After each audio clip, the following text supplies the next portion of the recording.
जय सिया राम कृष्ण वंदे जगत गुरु। भजन भागीरथी क्या विरल परवाह में आप सर्वात्मीय बंधुओं का हार्दिक स्वागत है, अभिनंदन है। आज की नित्य सत्संगत का प्रसंग है स्वामी अचल राम जी महाराज जोधपुर, भाग 2। प्रथम भाग में हमने गृहस्थ आश्रम के विषय में जाना और आज गृहस्थ आश्रम में रहते हुए स्वामी जी का गुरु सानिध्य में जाना, गुरु प्रदत्त मंत्र की साधना, भूख प्यास और काम पर विजय प्राप्त आदि पर चर्चा करेंगे। श्यावर रामचंद्र भगवान की जय हो। स्वामी अचल राम जी महाराज की जय हो, जय हो।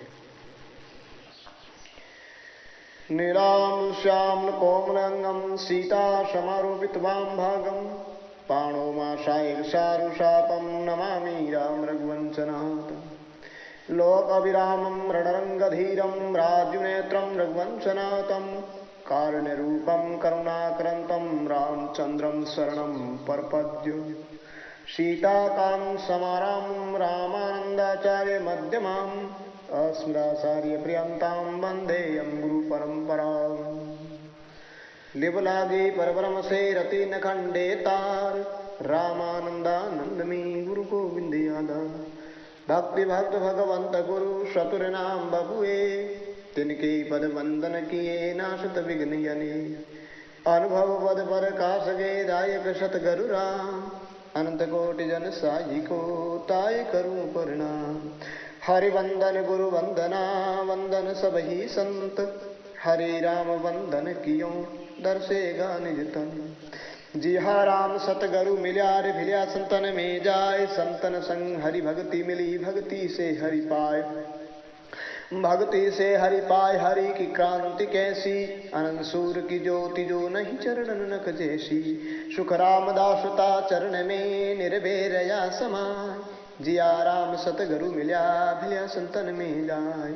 हरे राम ज्ञान गुरु गादी सदा अखंड अभंग तिनके से शिशु जिया राम जी नचल मते अतंग निचल मते अतंग तिनके से सुख राम जीवों तारण जाज महन सुख की धाम। अचल राम सुख शरण में शैलानी कई अरब खरी हरे राम गुदर गुरु गादी सदा अखंड रे हरि। जय गुरु महाराज। वर्तमान आचार्य सर्व पूर्व आचार्यों को नमन करते हुए आज का विषय आगे बढ़ाते हैं। तो एक दिन स्वामी अचल राम जी महाराज सत्संग में गए और गुरु की तलाश में तो थे ही। वहां किसी भजनी ने एक भजन गाया, सैयो सतगुरु बल आया निरखत नैन सफल भया सजनी आनंद उठाया सैया सतगुरु बल आया। इस तरह ये भजन गाया कि परमारथ रे कारणे प्रभु संत बनाया निर्गुण से सगुण हो स्वामी धरी न काया। पूर्व भाग परम गुरु प्रकटिया आया मन भाया अरम उदाहरण तारण कारण जग में आया। पारस भजन वचन चिंतामणि ज्ञान गुण लाया परसत चरण सुवर्ण भई काया दया पद पाया। जीव जगाय सजाया भजन में कुकर्म सुड़ाया कोवा से हंसा कर शब्द मोती सुगाया। हद का जीव पठाया बेहद में जा कर्मन काया जीवन मुक्ति प्राप्ति ज्योति में ज्योत समाया। जी हा राम गुरु मिलत मिलाया गोविंद गुप्ताया जन सुख राम गुरा थारी कृपा बदाऊ गाया। तो ये गुरु का एक भदावा सुना तो भजनी ने जो ही भजन गाकर विश्राम लिया तो अचल राम जी महाराज कहते हैं कि मैं ये भजन सुन चुका। जब मैंने भजनी कौन से पूछा कि ये महात्मा कब और कहाँ हुए, तब उन्होंने कहा कि ये महात्मा अभी जोधपुर में ही विराजमान है। मैंने कहा जोधपुर में किस जगह है? उन्होंने बताया कि भैरवा भाखर जो पहाड़ है वहां पर सुखराम जी महाराज के टाके के नाम से मंदिर विराजते हैं जिसका वर्तमान में सुखराम नगर हो गया है नाम, और आपका नाम ही सुखराम जी महाराज है। बस क्या देर थी, चातक की तरफ प्यासा स्वाति, बूंद चाहता ही था फर नहीं गुरुदेव के चरणों में जा पहुंचा। दर्शन करते ही हृदय में शांति और विश्राम आया कि अब ज्ञान होने में देर नहीं। गुरुदेव की कृपा दृष्टि पड़ते ही अंधकार दूर होने लगा। गुरुदेव ने मुझे जिज्ञासु समझकर गुरु मंत्र का उपदेश दिया और कहा कि इसे रात दिन न भूलो, हृदय जपते रहो। स्वामी अचलानंद महाराज अपनी सैलानी में कहते हैं, समत 1900 सही वर्ष 58 माय, अषाढ़ सुदी चतुर्दशी सतगुरु पकड़ी बाय। वहां पकड़ गुरु काडियो भयो जात संसार, तत्व बताया अगम का पूर्ण ब्रह्म अपार। उलट आप निश्चय कियो केवल पद निर्वाण, गुरु सुखराम पूरा मिला दिया जो अनुभव ज्ञान। फिर मंत्र का योग अभ्यास।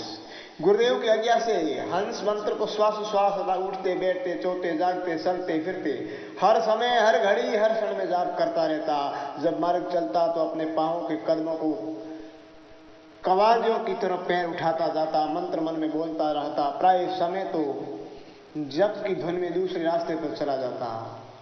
काम पर जाता तो वही अजप्पा धुन, खाता पीता तो वही धुन। रात को निद्रा सताती तो उसको हटाने के लिए मकान की छत पर लगे लोहे के कड़ों से सोटी को यानी शिखा को बांध कर भजन करता। एक दिन मेरी स्त्री ने चोटी बंधा देखकर मेरे माता पिता को जाकर कहा कि देखो सोटी कड़ी से बांध कर लटकते हैं। उन्होंने कहा कि ऐसा कभी मत करो, नहीं तो तुम्हारे लिए ठीक नहीं होगा। मैंने अपनी स्त्री से कहा, जिनका नाम था श्रीमती चतुरी बाई से कहा कि आइंदा उन्हें मत कहना कि मैं भजन करने के लिए नींद को रोकता हूँ। स्त्री बेचारी आज्ञा पात्र थी, माता पिता को न कहती लेकिन मुझे कभी कभी कहती। स्वामी जी कहते हैं कि महिला मेरी बड़ी ही आज्ञापरायण थी। तुम्हें माता पिता को तो कुछ नहीं कहा उसके बाद, लेकिन मुझे कभी कभी कहा करती कि आप इतनी तकलीफ ना उठाएं, मुझसे देखा नहीं जाता। मैं कहता घबराओ मत, मुझे कोई तकलीफ नहीं होती। वह कहती आप ऐसा क्यों करते हैं। मैं उसे कहता भगवान के मिलने के लिए करता हूँ, भगवान मिलने पर हम उनके साथ बैंकुट चलेंगे। ये लालसा देकर मैं उसे समझाता।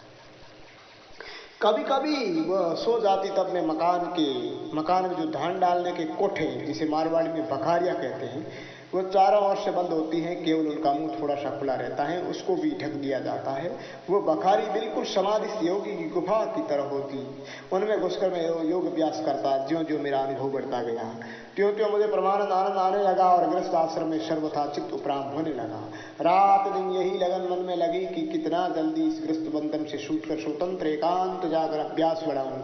मेरी उदासीन वृत्ति देखकर माता पिता को संदेह हो गया कि यह सब हमें छोड़कर चला जाएगा। उन्होंने मुझे योग भ्रष्ट करने के लिए कितने ही उपाय किए, परंतु हजरत इश्क ने उनकी एक रवानी मौलाना हाली ने इश्क के विषय में कहा है कि जिस घर से सर उठाया उसको बिठा के छोड़ा, राजों के राजसी ने साहों के ताजसी।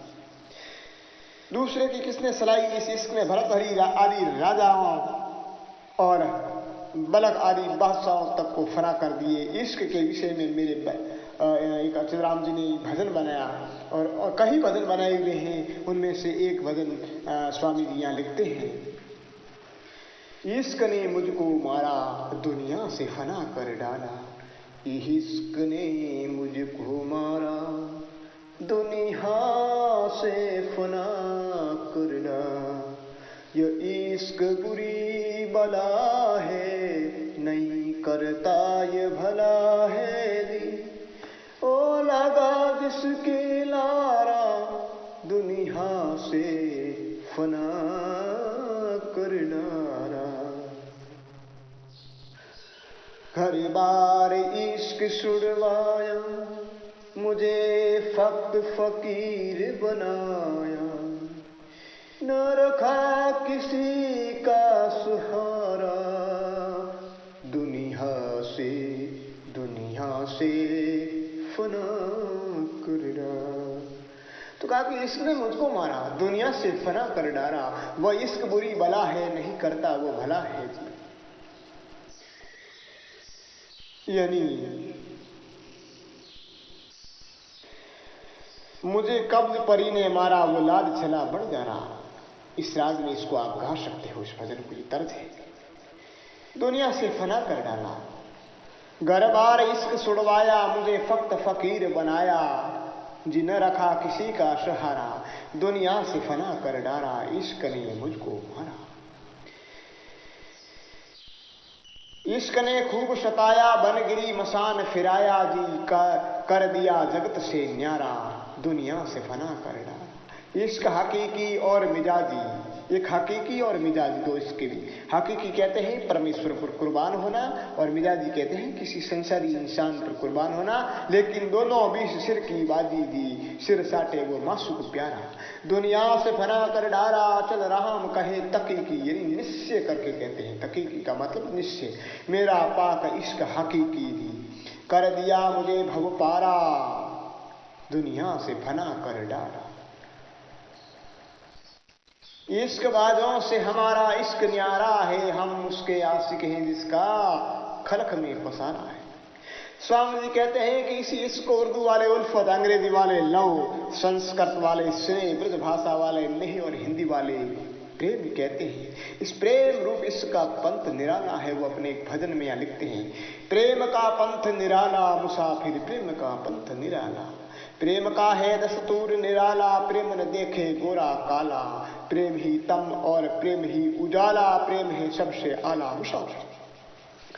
प्रेम तो यारों सचमुच अंधा, प्रेम तो बिल्कुल गोरख दंदा, प्रेम का काटा बचे न बंदा, प्रेम है सबसे आला मुसाफिर। प्रेम से बसती है बस्ती, प्रेम से है सड़ती है मस्ती, प्रेम से ही मिटती है हस्ती, प्रेम करे मतवाड़ा मुसाफिर। प्रेम की दुनिया सबसे जुदी है, प्रेम की सुरियां मीठी सुरी है, प्रेम से जग में आग लगी है, प्रेम करे मतवाड़ा मुसाफिर। प्रेम की बिल्कुल रीत है न्यारी, प्रेम ही फल और प्रेम कटारी, प्रेम ही मीठा प्रेम ही खारी, प्रेम है गड़बड़ झाला मुसाफिर। तो इसने संसार से वित्त होने को भी तीव्र इच्छा पैदा कर दी। रात दिन यही विचार कर मन मस्तिष्क में शक्कर काटने लगे कि जहां तक जल्दी हो गृहस्थ आश्रम से भाग निकलना चाहिए। एक रोज तो ऐसी जैसी यानी ऐसे विचार आए कि आज रात को ही घर से भाग चलो, नहीं तो घर वाले नहीं जाने देंगे। परंतु फिर विचार आया कि ये काम तो कायरों का है, आगे मुझे भूख प्यास और शीतोष्ण आदि चताएंगे, मेरे पास खाने पीने को तो शीतोष्ण निवारण के लिए कुछ तो होगा ही नहीं, और किसी से मांग कर लेना तो अच्छा भी नहीं, और भूख प्यास आदि तितिक्षा सहन न हुई तो फिर तुझे गृहस्थी होना पड़ेगा।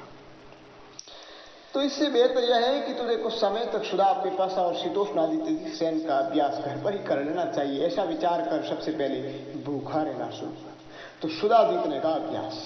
पहले मैं सुबह शाम और दोपहर और मध्याह्न में 3 बार खाना खाया करता था, फिर एकदम 2 वक्त का खाना छोड़कर 12 बजे 1 वक्त खाने लगा, फिर एक समय का भी छोड़कर दिन भर उपवास करने लगा। ऐसे करते करते 5 साल रोज तक भूखा रहने का आदि हो गया। इससे मुझे भूख के विषय में तो विश्वास हो गया कि 4-5 दिन तक मैं क्षुधा को सहन कर सकता हूं, और आगे भगवान खाना भेजे।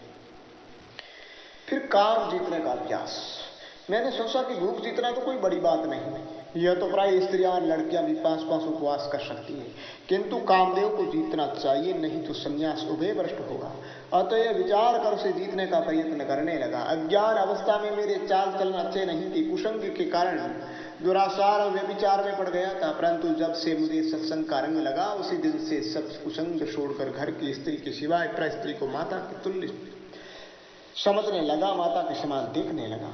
पर संन्यास काल में तो घर की स्त्री का भी त्याग होता है, अर्थात स्त्री मात्र को मातृवत देखना होता है।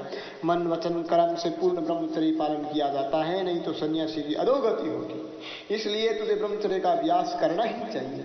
तब मैं समाज तक अपनी स्त्री के साथ रात्रि में एक पलंग पर सोता रहा। स्त्री मेरी साध्वी तथा आज्ञाकारिणी थी, वो मेरी इच्छा के बिना अपना स्त्री स्वभाव प्रकट नहीं करती। सुख साथ सो जाती थी, परंतु कभी कभी दूसरी स्त्रियां उसे कहती कि तू अपने पति को अपने वश में रख, नहीं तो ये साधु हो जाएगा। तब वो कभी कभी अपना स्त्री स्वभाव दिखाती, परंतु जब मैं उसे समझाता कि ये मनुष्य शरीर भगवान ने भजन के लिए दिया है, न कि विषय भोगों में। देख रामचरित मानस में लिखा है कि नरतन पाए विषय मन देहि, पलटी सुधा से सट विषय नहीं। इस तरह समझाने पर वो समझ जाती, परंतु वो कहती कि आप मुझे छोड़कर साधु मत होना, यही मेरी प्रार्थना है आपसे। आपसे कुछ नहीं चाहती। मैं समझाता कि जीना मरना हानि लाभ सुख दुख यश अपयश साधु असाधु होना सब भगवान के हाथ में। अभी मर जाऊं उससे तो अच्छा है कि कभी मेरे दर्शन तो करेगी। ईश्वर अंतर्यामी सबके हृदय में विराजमान है। वह जीव को उसके कर्मानुसार जिधर ले जाना चाहता है वह जीव उधर ही चला जाता है। साधु होना तो बड़े पुण्य का फल है। अगर मैं साक्षात साधु हो जाऊं तो मेरे और तेरे कुल की 171 पीढ़ी तर जाएगी तथा मेरे माता पिता और तू मुक्त होकर जन्म मरण आदि दुखों से छूट जाए। स्त्री कहने लगी कि आप साधु हो जाएंगे तब मेरा और मेरे बाल बच्चों का क्या हाल होगा। तब मैंने कहा कि जिस परमात्मा ने गर्भवास में तेरी मेरी मेरे तेरे बच्चों की पालना की सब सरासर की रक्षा करता है वो करेगा, तू ये फिक्र क्यों करती। मेरे माता पिता के पास काफी धन है, मैंने भी बहुत कमा कर दिया है, वो प्रेम से नहीं तो लोक लाज से तेरी और तेरे बच्चों की पालना अवश्य करेंगे, तो फिक्र मत कर। इस प्रकार समाज तक रात्रि के समय सेहा पर अपनी स्त्री को समझाता रहा और अपने ब्रह्मचर्य की रक्षा पालन करता रहा। परंतु फिर विचार आया कि घर की स्त्री के साथ सब मास ब्रह्मचर्य से रहना कोई बड़ी बात नहीं, क्योंकि वह तो मेरे अधीन है, कुछ कर नहीं सकती। किंतु जिन वेश्यादि स्त्रियों के साथ तेरा अनुचित संबंध था उनके साथ एक रोज भी ब्रह्मचारी रह जाएगा तब तो ये संन्यास लेना आ सकता। ऐसा विचार कर जिस वेश्या से मेरा पहले संबंध था उसी के यहाँ रात को गया। वो मुझे देखकर बड़ी खुश हुई। मैं उसके यहाँ आना जाना 2 साल पहले ही सोच चुका था। वह अकस्मात अपने यहाँ मुझे आए हुए को देख कर कहने लगी कि दर्शन देने ही आए हो या रात को भी ठहरो हो। मैंने कहा इरादा तो ठहरने का करके ही आया हूँ। उसने कहा मुझे मेड़ी में चलिए। मैंने कहा जरा ठहर चलता हूँ। यह कहकर मन में भगवान से और गुरुदेव से हृदय में प्रार्थना करने लगा कि हे नाथ, आज मेरे ब्रह्मचर्य की कठिन परीक्षा है। हे महाप्रभु, तो ही मुझे इस परीक्षा में पास कर सकता है। हे ऋषि केस, ये इंद्रिय रूपी घोड़ों की लगाम आपके हाथ में है। मैं जिस भावना से आज वेश्या के घर आया हूँ, हे अंतर्यामी मेरे अंतःकरण को जानते हो। हे भगवान, आज मेरी लाज रखिए, नहीं तो सारा जमाना बिगड़ जाए। यह कहकर निम्न भजन को स्मरण करके उस वेश्या की पलंग पर जा बैठा। राखो मेरी लाज आज कृष्ण मुरारी, पत राखी प्रहलाद भगत की, नरसिंह हो प्रभु हृणा कुशमारी। द्रौपदा सुता की लाज राखी, भरी सभा में तुम चीर बजाई। ग्रह ने पकड़ लियो जड़ भीतर डूबत, नाथ गजराज उभारी। अचल राम तुम शरण तुम्हारी, बाने की लाज राखियो हमारी। राखो मेरी लाज आज कृष्ण मुरारी। ऐसी प्रार्थना की उन्होंने। तो उसने अपना वेश्य चरित्र के हाव भाव दिखाना शुरू किया। लेकिन सच्चे हृदय की ईश्वर प्रार्थना मेरे मन और इंद्रिय में काम शक्ति उत्पन्न नहीं होनी थी। उसने कहा आज आप ठंडे स्वर कैसे हो। मैंने साफ उसे कह दिया कि आज मैं अपने ब्रह्मचर्य की परीक्षा और तुझे ब्रह्मचर्य की शिक्षा देने के लिए आया हूँ, न कि तेरे साथ सहवास के लिए। ये सुनकर तो वह मुझे विचलित करने के लिए जरा चेष्टाएं करने लगी, परंतु मैं तो पहले ही अपने मन और इंद्रियों को भगवान को सौंप चुका, इसलिए वो मुझे सरायमान नहीं कर सकी। फिर मैं उसे शिक्षा करने लगा कि देख, ये मनुष्य देह भगवान ने स्वयं भी रहने के लिए और उस महाप्रभु की भक्ति करने के लिए दी है। तूने इस मनुष्य देह को पाकर कैसे कैसे पाप कर्म किए हैं। कई मनुष्यों को तूने मनुष्यता से भ्रष्ट कर दिए हैं। तू खुद भी स्त्री धर्म से पतित हुई। तेरे से तो कुतिया भी ऐसी है जो 11 महीना ब्रह्मचर्य पाल कर एक मास कार्तिक में कुत्तों के साथ संबंध करती।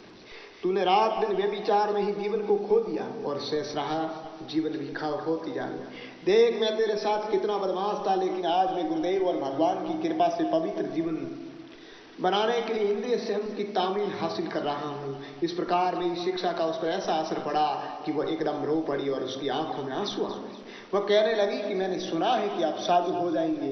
मैंने कहा कि तूने जो सुना है वो एकदम सही है। साधु होने के लिए ही मैं ब्रह्मचर्य का अभ्यास कर रहा हूँ। तेरे यहाँ आज आने का खास कारण भी यही है। मैं तुझे कहता हूँ कि तू आज से ब्रह्मचर्य धारण कर ले। अगर तेरी सर्वथा ही विषय वासना न मिटे तो तू किसी एक मनुष्य का पल्ला पकड़ दे ताकि परमात्मा तुझे नरक में न डाले, नहीं तो तू जन्म जन्मांतर नरक भोगेगी। यह कहकर मैं उसके घर से रवाना होने लगा। वह हाथ जोड़कर कहने लगी कि मैं आपकी शिक्षा का पालन करूंगी, परंतु आप फिर कभी दर्शन दीजिए। मैंने कहा कि अगर मैं साधु होकर जोधपुर में ही रहूंगा तो तू दर्शन करने आ सकती है। मैं तुझे पवित्र जीवन बनाने की और भी शिक्षा करूंगा। यह कहकर मैं वहां से चल दिया। मेरे साधु हुए बाद वो मेरे दर्शनार्थ कई बार आती रही। वह सौंदर्य में युक्त अधिक थी। बाद में एक रईस ने उसे अपनी पत्नी बना लिया। उस रईस की मृत्यु के बाद वह विधवा की तरह ही जीवन बिताती रही। यह वृत्तांत मैंने इसलिए लिखा कि साधु सन्यासी होने के पहले मनुष्य को अपनी मन इंद्रियों तथा काम क्रोध आदि को वश में कर के होना चाहिए, नहीं तो उभय भ्रष्ट होना पड़ेगा। ऐसा वेद आदि शास्त्रों का कथन है। श्रुति कहती है कि द्रव्यार्थमं वस्त्रात्य प्रतिष्ठार्थमेव संन्यासोभय भ्रष्ट सुभक्तिं नाप्तुमर्हति। तथाच यस्तौ शयंत षड्वर्ग प्रचंड इंद्रिय सारथि ज्ञान विराग रहित मुक्जीवति सुरान् आत्मान आत्मपथं निहन्ते मां च धर्मः अवितक्व कस्यास्मद मुष्माच विद्यते। धन अन्न वस्त्र और मान पूजा आदि के लिए जो साधु सन्यासी का विषय धारण करता है वो यह लोक परलोक ग्रस्त और संन्यास दोनों से भ्रष्ट होता है, उसकी मुक्ति कदापि नहीं होगी। इस प्रकार भगवान स्तुति में कहते हैं कि जिसकी बुद्धि विषय आसक्त है, जिसने अपनी इंद्रियों को काम क्रोध आदि को नहीं जीता है, जिसको ज्ञान वैराग्य नहीं प्राप्त हुआ है, ऐसा होकर जो पाखंडीपन से त्रिदंड आदि संन्यास को धारण करता है, वह धर्म को डुबाने वाला पाखंडी पूजनीय देवताओं को और अपनी आत्मा को मुझ परमात्मा को धोखा देता है। ऐसा करने के कारण वह श्लोक परलोक से भ्रष्ट होता है। जो साधु सन्यासी होकर भी स्त्री प्रबंध यानी स्त्री संबंध करके वो 60,000 तक महानरक में गिरता है। यानी जो साधु सन्यासी होकर भी स्त्री संबंध करता है तो 60,000 वर्ष तक नरक में गिरता है। प्रस्तुत मुझे भगवान की कृपा से पूर्ण निश्चय हो गया कि मैं अब सन्यासी होने योग्य हूँ, ऐसा विचार करके फिर वो गुरुदेव के पास पहुंचे। तो ये जो सन्यास आश्रम का प्रवेश है ये हम अगले एपिसोड में देंगे।